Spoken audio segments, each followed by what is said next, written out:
if you have a Bible or a Bible app with you, I'd love for you to join me in Mark chapter 10, the Gospel of Mark chapter 10. We're going to be beginning at verse 6. Now, as you can see, we are kicking off a series of messages on marriage called To War and To Win, which is a strange name. I understand that. But the reason that we're doing that is because the reality is, while marriage starts out as a promise to have and to hold, it very quickly starts to feel like a war that you're trying to win. And make no mistake about it, marriage is always a fight. Marriage is always a fight. We just need to make sure that we're fighting the right fight. That instead of fighting in our marriage, that we learn how to fight for our marriages. And so that's what we're going to be doing over these next 4 weeks. Just some practical help to teach us how to fight for our marriages. Now, in addition to the Sunday morning messages, we are also going to be hosting a very special marriage weekend. So mark your calendars for the weekend of May 16th through 18th, Friday, Saturday, and Sunday. It's this very special weekend of marriage. And in that weekend, we're going to be doing several different things. Starting on Friday evening, we're going to have a parents' night out. We're going to offer to keep your elementary, preschool kids. So if you're married, you can go out and just spend a little time, maybe go out on a date. Hey, if you got middle schoolers or high schoolers, this is awesome. That Friday night, we are hosting a lock-in. We will have them here all night. You can have the whole house to yourself. And so that ought to be fun and interesting. And then on Saturday, we're hosting a very special training for marriage mentors. Marriage mentors, just couples who have kind of been seasoned, have learned some things that are going to be trained to be able to come alongside people in our church family, maybe you, who could just use a little help, a little guidance from people who are experienced. So if you think you might be interested in being a marriage mentor, you can sign up for that training. That's on that Saturday, the 17th. And then on Sunday, the 18th, we're hosting a marriage conference here at Cedar Creek. But it's going to be Sunday morning during our regular 9 and 11 services. Because I figured, you know what? Instead of trying to drag everybody out on a Friday night or a Saturday and have some, professional marriage speaker or some professional marriage couple, some perfect, pretty little sparkly, shiny couple who has all the answers and knows all that stuff, what we thought we'd do is we just sit down like we do every Sunday as a church family, and you would get an opportunity to hear from couples right here in our church who have been through the wars of life and the wars of marriage and have come out still fighting the good fight. Folks who, just like us, are imperfect, have failures, have struggles, but have found God faithful as they've held on to each other. We've got 3 couples. They cross all the different age ranges, all the different things, and they're going to be here for that conference as a panel on that Sunday at 9 o'clock and 11 o'clock. So a lot of cool stuff happening. You can read about it in the app, but make sure you block your calendar and be here. Now, for those of you who are not married and do not plan on ever getting married, you may be tempted to check out for the next month. Or maybe this morning you're thinking about pulling out your phone and scrolling through TikTok. But before you do that, I'd ask you to give me a chance to help you understand why you need to be a part of these next 4 weeks. 3 reasons why, if marriage is not in your life, not a part of your life, 3 reasons why you need to be here for these next 4 weeks. Reason number 1, you are an irreplaceable part of our church family. You are not a less than Christian. You're not a less than person because you're not married. This is the year of belonging. We're all about belonging. The church is not a place where you come for a seminar to help you with the stuff you're dealing with. It's a place where we as a family come all together and all help each other with all of the things that we are dealing with. And you are a valuable part of our church family. And the reality is, the health of our marriages has a huge impact on the overall health of our church family. So you have a vested interest in knowing more about how you can be a part of helping married couples in our church. That's reason number one. Reason number two, and I don't want you to miss this, the marriage relationship is designed to reflect and reveal the character and nature of God to the world around us. Right? That's what the marriage is designed for. It's a picture of the gospel message lived out in flesh. So even though you're not married, what we're going to talk about is going to help you get a deeper understanding of who our God is, what He is like. So there's practical stuff about God, about the gospel message that you can use. And then the third reason is, with a little creativity on your part, you could take these principles that we're going to talk about specifically for marriage, and you could tweak them and learn how to apply them to any really close relationship in your family. So what you need to all be a part of this. This isn't a seminar to train certain people who have a certain situation in their life. This is a journey we all need to take together as a church family. And I don't know if I've convinced you or not, but that's the best I can do. You just pray about it, but I hope you'll be here. Now today, thought we might kick things off by looking at the first fight we need to have with our marriages, and that is to fight for intimacy within our marriage. To fight for intimacy, because intimacy is at the very heart of marriage. Intimacy is the ultimate purpose of our marriage. Now, guys, because I'm one of you, I know how you're thinking. You hear the word intimacy, and now you're thinking intimate apparel, Victoria's Secret, sex. Philip's going to tell us how to have more sex. No, that's not what I'm talking about, right?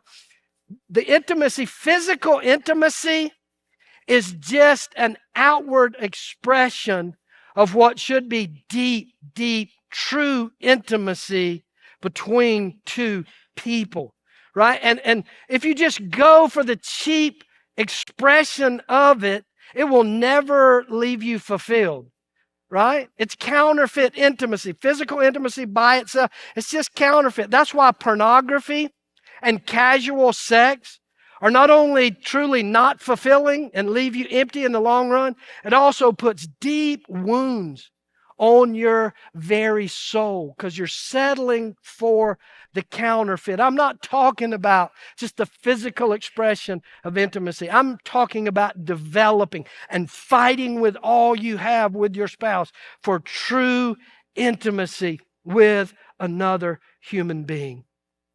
It's interesting that Jesus doesn't talk a lot about marriage. In fact, He only speaks directly about marriage a couple of times. And in one of those times, what I think is the most significant things that Jesus says about marriage, He defines marriage, what marriage is. And He does that by focusing on the intimacy that the marriage relationship is designed for. And that's what this passage is we're looking at in Mark 10. Now, a little bit of context. Jesus, fairly late in His ministry, is approached by some religious leaders, and they ask Him about the law of Moses and divorce, right? And what they're asking is, there's some confusion. Even now, you go back and read Leviticus, and there's some confusion about when you can you divorce, all of that. And so they just want to play on that controversy and try to trap Jesus. Kind of like journalists today. You know, they want to get you with that gotcha question that you can't really answer. And I love what Jesus does. They're asking about, what's the law of Moses say about divorce? Jesus just skips completely over the law and goes all the way back to creation. Back to the true meaning and purpose of marriage. And notice what He says, beginning with verse 6. But at the beginning of creation, God made them male and female. For this reason, a man will leave his father and mother and be united to his wife, and the two will become one flesh. So they are no longer two, but one flesh. Therefore, what God has joined together, let no one separate. You see the intimacy in that? This picture, this imagery of connectedness. Two things that are different becoming one thing. Now, don't miss this. The reason Jesus skips over the law and says this isn't about just doing the right, following the laws. This is much deeper than just the laws. The reason he does that is to help us understand two things about marriage. One is for all of us to understand that we are not only created by God, but we are all created in the image of God. Right? Remember in the garden? Let us make man in our own image. God is a relational God. The whole reason why he created us is to be able to be in a relationship with. God is a relational God, and because he's created us in his image, we have been stamped as relational beings. We are all relational beings. You may be an introvert, you may be an extrovert, but we all need relationships that reflects God. But not only does a marriage relationship reflect the relational nature of God, but it also reveals the triune nature of God. I'm talking about the Trinity, right? One God, eternally existing in three persons. God the Father, God the Son, God the Spirit. Same but different. Different but one. Marriage represents two different things becoming one. Do you see the image of that triangle, that Trinity nature of marriage? That 3 in 1 is reflected when two become one. So the question is, if we were created for an intimate relationships, and if marriage is designed to be that intimate relationship that reflects the nature and character of God, then why is there so little true intimacy in our marriages?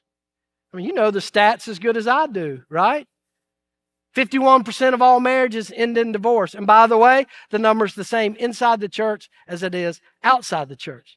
And the reality is, even those marriages that stay together to the end, many of them end up just being roommates rather than soulmates. Right? Just sharing, living in the same place, being business associates in the family business, right? Why is there so little true intimacy? Here's why, because it's not automatic. It ain't just going to happen. You're not just going to marry the perfect person and everything's going to work. It requires us to fight. We have to fight for that intimacy. Not only do we have to fight our own internal selfish desire to make everything about us, but we also have a very real enemy, the devil. And let me tell you something, because a marriage reflects the character of God and a picture of the gospel, Satan loves to attack marriages. Anything that reflects God is going to come under his attack. So we got to fight. And so to help us do that, we're going to take Jesus' words here, and we're going to find 3 keys for fighting for intimacy. 3 things that fighting for intimacy is going to require. Let's write them down. Number 1, fighting for intimacy requires recognizing the barriers. Recognizing the barriers. What are the things that get in the way? What keeps us from having that intimate connection? Well, there are a lot of barriers. Some of them are internal. They're within us. And some of them are external, around us. And Jesus addresses both of them, starting with the internal barriers. Notice verse 6. God made them male and female. We're different. Males and females are different. Not just anatomically. We're different in the way we think, different in the way we feel, different in the way we approach issues, different in the needs that we have. How many of you who are married will say your spouse is a little different than you? They come at things differently. Yeah, that's almost all of us. In fact, I heard about a conference of computer scientists that took place back in the 90s. In the early 90s, computers were just kind of coming a thing, and people were owning them. They were coming out of just the business world. People have personal computers. And so this conference was designed to once and for all decide whether computers were male or computers were female, right? What kind of character trait did they have? Well, the men at the conference all decided that computers had to be had to be female. Men said they got to be female, and they had 3 reasons why computers are female. Number 1, no one can understand their internal logic but their creator. Number two, when they communicate with each other, they speak a language no one knows. And then reason number three that computers are female, because as soon as you commit to one, you end up spending half of your salary on accessories. Now, the women, not to be outdone, said, no, no, no, no. Computers are not female. Computers are male. And here are their reasons. Reason number one, computers are male because in spite of the fact that they have a lot of data, they remain clueless. Number two, computers are male because while they are supposed to be the thing that helps you solve a problem, most of the time they are the problem. And then number three, computers are male because as soon as you commit to one, you find out if you waited just a little longer, you could have got a much better model. On the surface, we're different. And those differences clash. If you're married, you have a girlfriend, boyfriend, those differences clash. But God's design, God's plan is for those differences to complement, not to clash. And to do that, you got to be intentional. You have to value the differences in your spouse. Terry and I are very different in a lot of ways. One of them was when it came to how to parent our children. When the 5 children were living in the home, we had very different approaches to parenting. Now, Terry is a very engaged parent. She wanted to talk. She wanted to know what they were feeling, wanted to know what was going through. I mean, she was right on top of it. Me, on the other hand, I'm a little more hands-off parenting, a little more laissez-faire. Kind of let them get out there, make their mistakes, and then we'll sit down and talk with them. So we had a choice. We could either allow those differences to clash, and I could say, well, you're just a controlling helicopter manipulative parent. And she could have said, well, you're just a lazy dad who doesn't care to spend time with his children. We could have done that. And sadly, there were some times we fought that fight. But thank God, ultimately, we realized that a little bit of her and a little bit of me made a really good team of parents. Differences complement. Don't let them be a barrier to intimacy.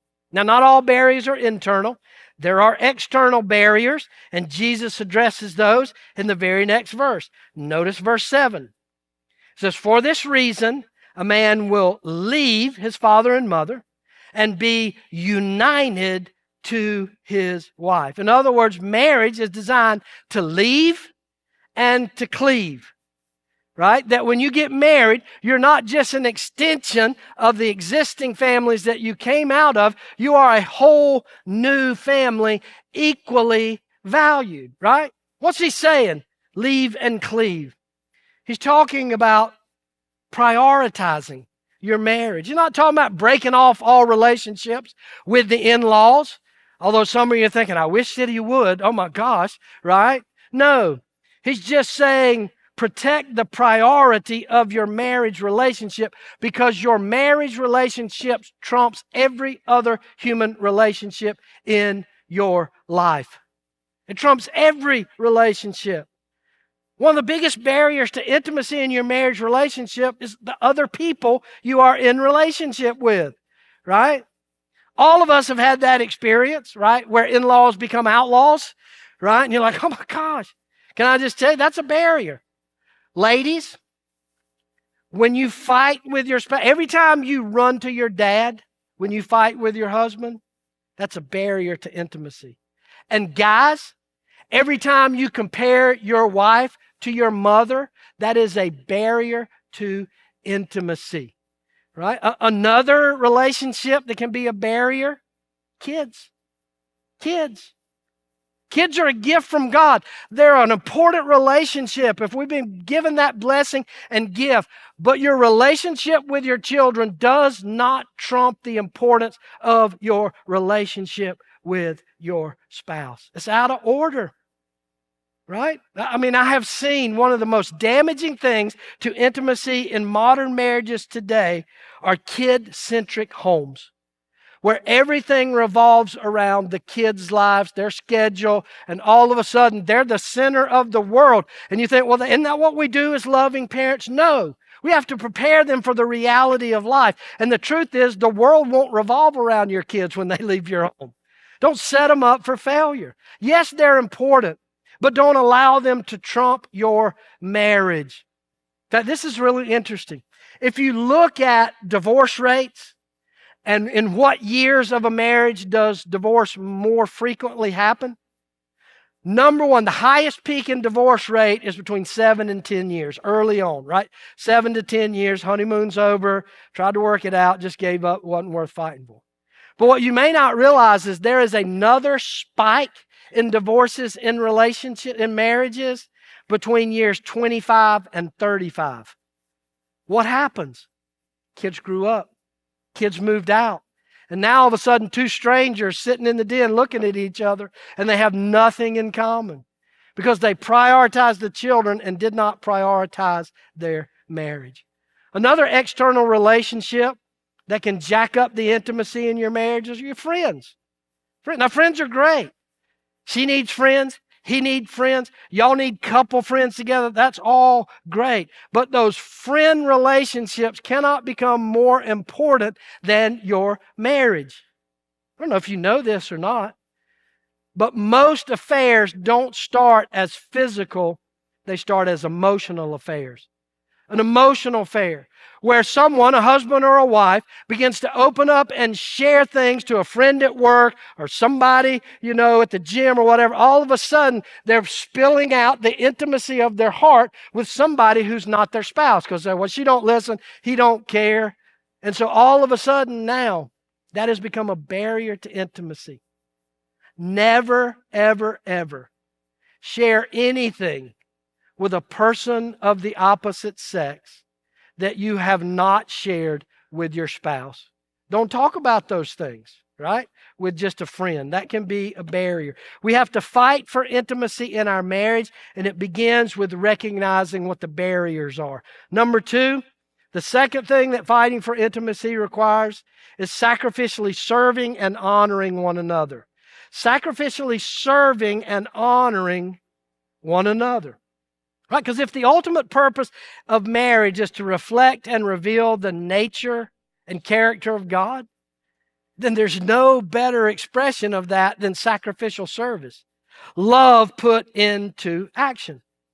Notice what Jesus says in verse 9. It says, therefore, what God has joined together, let no one separate. What does that have to do with sacrificial service? Well, remember, the whole reason Jesus is talking about marriage is because there were a group of people talking about divorce. And what they wanted to know was how could they get out of the marriage without breaking the law, right? How could they get out of the marriage without making God angry? They were looking for loopholes in the law. And Jesus' response is, stop trying to get out and figure how you can go deeper in your marriage. And the best way to go deeper in intimacy in your marriage is to sacrificially serve and honor your spouse. No better path to intimacy than that. Look at what Paul says in Romans 12:10. Be devoted to one another in love. Honor one another above yourselves. Now listen, I understand the context of Romans 12. Paul is writing to the church and he's saying, as brothers and sisters in the church family, be devoted, right? Put the needs, honor others above yourself. I would contend if that's true for our relationships in the church family, it's even more true for the most important people in our lives. In fact, when Paul does specifically address the marriage relationship, he doubles down on this concept of sacrificially serving and honoring. Ephesians chapter 5, which is, in my opinion, one of the best passages of Scripture on a biblical marriage. It's a great picture of a biblical marriage. In fact, Pastor Rick is going to teach on that next Sunday. But you read it, or you're familiar with Ephesians 5, and we get all hung up on the submit thing. Wives, submit to your husband. We're like, oh, that's what we get. We miss the fact, the whole reason Paul writes Ephesians chapter 5 is to say the marriage relationship is intended to reflect and reveal the gospel. That's why he writes Ephesians chapter 5. See, marriage doesn't just reflect the triune nature of three in one or the relational character. It also reflects the outward expression of God's love. And there is no better picture than a husband who loves his wife the way Christ loved the church. How did Christ love the church, husbands? He gave it all. He laid down his life, not because the church deserved it or was good or took good care of themselves in their old age. No, because we couldn't do it for ourselves. And there's no better picture of the gospel than a wife who respects and reveres her husband and willingly submits to a husband who is fully submitted to Jesus and laying down his life. It's not about who dominates and who's the doormat. It's about two people trying to outdo one another in love. So let's take this from concept to conception. Let's make this practical. What is one thing that you can do this week to serve and honor your spouse? Just one thing. One thing for those of you who are married. One thing that you can do to serve or honor your spouse this week. Can you think of something? I mean, if not, I can help you out a little bit. I got some ideas. Guys, here, try this. Take a task that your wife normally does around the house and do it for her without being asked. Just surprise her. If she cleans the house or cleans the kitchen or does the dishes, you just do it for her and don't say a thing, and don't do it with expectations of a payoff later that night, right? Don't be like, honey, I cleaned the kitchen. Bow, chicka, wow, wow. No, it's not. That's just a veiled attempt at self-centeredness. Serve without any expectation of getting anything in return. Try that. Ladies, if you can't think of any way to serve and honor your husband, let me give you an idea. If you see something good, say it. If you see them doing something good, say it to them. That was good. I know you see all the wrong things, and you need to say it and address it. I'm not talking about ignoring the unhealthy behaviors. I'm just saying if they get anywhere close to getting anything right, praise them for it. Whatever you want them to become more of, praise it when you see just a little bit of it. Can I just let you in on a little secret? Right? I'll probably lose my man card after this, but I'm going to just tell you. Words of affirmation are huge for your husband. And here's why. Because no matter how cool and together we look like on the outside, like we don't need anything, we got it good. The truth is, inside we are deeply, deeply, deeply insecure. We worry, are we doing this right? Are we doing what we're doing? And when you speak words of affirmation, man, it's the wind in our sails. I can just tell you, when I finish preaching, most Sundays I walk down and I sit next to Miss Terry right down here on the front row. And every now and then, probably more often than I even remember, but when I sit down there, sometimes she'll lean over and she'll say, oh, honey, that was a home run. That was a good message there. Can I just tell them, like, oh, yeah. You'd be like, I don't care. I thought that message stinks. I don't care what you think. If Miss Terry likes it, I'm fired up, right? That's what we can do. Bow, chicka, wow, wow. All right. Fighting for intimacy requires recognizing the barriers, serving and honoring our spouse, and then number 3, continually pursuing your spouse. This is huge. Continually pursuing your spouse. I hear couples say, well, we fell out of love. I'm like, what? You're walking down the steps like you walked down the steps and fell? We fell out of love. No, you didn't. You didn't fall out of love. You just stopped doing the things you used to do when you first fell in love with each other. And think about it. It's stupid. Getting divorced because you ran out of love is like selling your car because it ran out of gas. Right? You don't sell your car, it runs out of gas. Well, I'm taking it up to SRP and put a sign on it and sell it. No. When you run out of gas, what do? You go get some gas, you refill it. When you run out of love, refill the love tank. right? If the grass is greener in someone else's yard, then water yours more. Do the things you used to do. This is really interesting in this passage. I've never really thought about it this way until this week. I want you to look again at verse 7. Look at it again. This is Jesus, and he says, "For this reason, a man will leave his father and mother and be united to his wife." Right? Well, you know, Jesus is quoting Genesis 2:24. Right? Jesus didn't make this answer up on the spot. He's actually going back and quoting Genesis 2:24. So I thought, you know what? If Jesus is quoting Genesis 2:24, I need to take a closer look at Genesis 2:24. And since the Old Testament, where Genesis is written in Hebrew, Mark wrote his gospel in Greek. But I want to go back to the source that Jesus is quoting. And it's in Hebrew.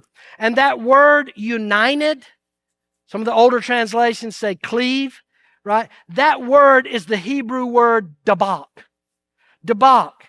And that word means not just to be connected or united or cleaving to, but it also means in pursuit of. It means an ongoing chase. In fact, let me give you two other times that word dabak is used in the Old Testament. David writes in Psalm 63:8, "My soul follows close behind you." That phrase, follows close, is dabak. Judges 20:45, it says, "They pursued hard after him." That pursued hard, it's the word dabak. It's this pursuit, this following closely your spouse. All right, well, how do you do that? How do you follow close? How do you pursue hard? Let me give you a couple of practical suggestions. One, date your spouse. Date your spouse. You don't stop dating just because you got married. You need to have a date night at least once every 2 weeks, and I would recommend at least once a week. Go out on a date. Get dressed up. Spend time together. Now, I know the excuses. I know, especially if you got young children, right? And you're like, well, we can't get a babysitter, and if we do, it's a lot of money, and then we got to, we don't have money to go to dinner and then a movie and all that. We just can't afford it. We don't have time. Well, let me tell you something. A date ain't about where you go and how much money you spend. It's about who you're spending time with. And I can just tell you, when Terry and I, when we have 5 kids, 5 and under, you get a babysitter. There's not enough money in the world to pay somebody to keep those 5 kids, right? And so a lot of times our date night, we just put the kids to bed, and when they were in bed, we sit out on the back porch, maybe have a meal, conversation, just catch up. Again, it's not about spending money. It's about being together. Let me give you a second way to pursue, to debauch your spouse. Man, write little surprise love notes. I used to talk about back in the day, Terry would tear off these little Post-it notes and stick them on the fridge. Nobody writes or sends cards or anything. Well, send a text, just an unbidden text with "I love you," thinking about you, a little message. It's a simple way to do that. Third way, this is huge. Cut back on the busyness. Cut back on the busyness. Busyness is the enemy of intimacy. Busyness is a cancer to intimacy. Let me tell you something. Intimacy requires time. Intimacy is a crock pot recipe, not a microwave recipe. Be a little less busy with stuff that I can promise you when you get my age won't matter that much.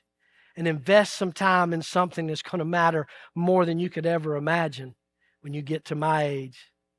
That's why I want to close this morning. This is an excerpt from a book by Max Lucado. Busyness is the enemy of intimacy. Busyness is an expert in robbing the sparkle and replacing it with the drab.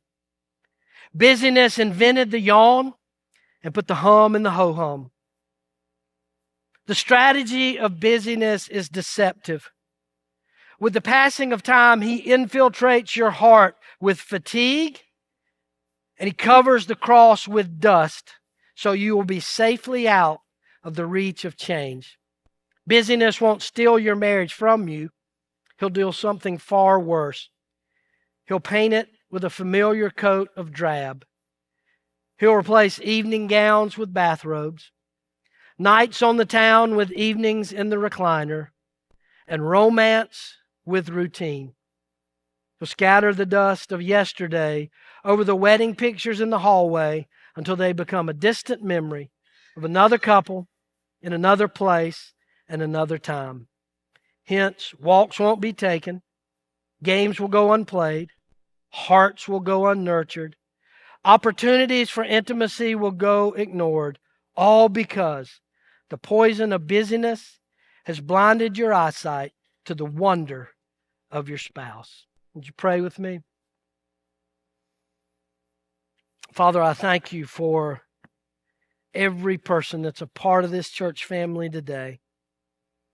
And I thank you that our value to you is not based on our marital status. It's based on a desire to honor you with everything in our lives. But I am praying especially today, Lord, for the marriages in our church family. Lord, I'm praying for a Holy Spirit revival to break out. And let it begin with renewed pursuit and intimacy in our marriages. Teach us how to love the way that you love. Teach us how to humble ourselves and find you in the depths of our marriage relationships. We need you, Jesus. May these next 4 weeks not just be a series and a weekend, but may it be a transforming moment in the history of our church and in the history of families for generations to come, Lord. It's in your name we pray. Amen.